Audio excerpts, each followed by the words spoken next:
শুধু তুলসীর মালা না, তিনি যে ভাষা ব্যবহার করেছে, তুলসীর মালা, আচার মালা, এগুলি নিয়ে তিনি বলেছেন, মতুয়াদের নিয়ে তিনি বলেছেন এখানে লেগেছে। মহুয়াকে দেখিয়ে দিতে চাই যে মহুয়া কত বড় নেত্রী হয়েছে, তাকে পেলে হয় তার ওই জিভ টেনে ছিঁড়ে ফেলে দেবো। কাঠের মালা, তুলসীর মালা এবং যে আচার মালার কথা বলেছে সেটা দলিতদের বলেছে। আমরা দলিত, আমরা পিছিয়ে পড়া সমাজ। বলেছে এসসিরা 1000 টাকা নিতে আসে, কেন? টাকা কার?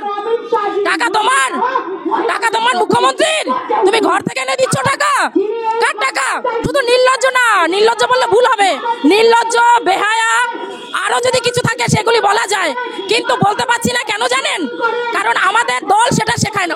মহুয়া মৈত্রর নামে আমরা ইমিডিয়েট এফআইআর দাখিল করার দরকার, তার বিরুদ্ধে তাকে উপযুক্ত শাস্তি দেওয়া দরকার।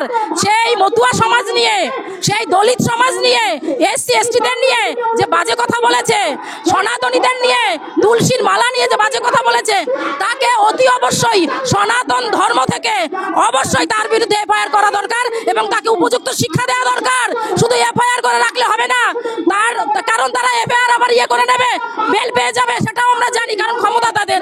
তাই তাকে পাবলিকের হাতে রাখতে হবে। পাবলিকের হাতে ফেলে দেন, মতুয়াদের হাতে, ওই ফেলে দেন দলিতদের হাতে, উপযুক্ত শিক্ষা দিয়ে দেবো আমরা। এই মহুয়াকে না নেত্রী বলে মানতে ইচ্ছে করে না, মহুয়াকে মাতাল বলে মানতে ইচ্ছে করে। সে তো সুরাপান করে, রাতের অন্ধকারে সুরাপান তো করেই, দিনের বেলাও বোধহয় সুরাপান করে, সেই জন্য তার মাথা ঠিক নেই। সে নিজের মাথা ঠিক নেই জন্য বলছে এখন স্বরাষ্ট্রমন্ত্রীর মাথার কথা, এছাড়া আর কিছু বলবার নেই আমার। তৃণমূলের মহুয়াকে ভুলভাল বকছে মহুয়া মৈত্র। একদম ঠিক বলেছেন। এই তৃণমূলের মহুয়া না, ও মহুয়া গাছ থেকে মহুয়া ফল, মহুয়া রস কুড়িয়েছে, সুরাপান করেছে, পেটে গিয়ে মাথার ভেতরে অন্যরকম গন্ডগোল শুরু করেছে। তাই সে আর একটা কথা বলি আপনাকে, ওর নেত্রী যে সর্বময় কর্ত্রী যে সুপ্রিমো, তিনি শিখিয়ে দেন যে কাকে কিভাবে গালাগাল করতে হবে।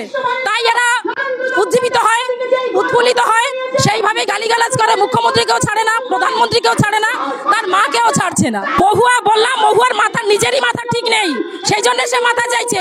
কারণ তার এখতিয়ার কতটা সেটা তো তার ভাবা উচিত।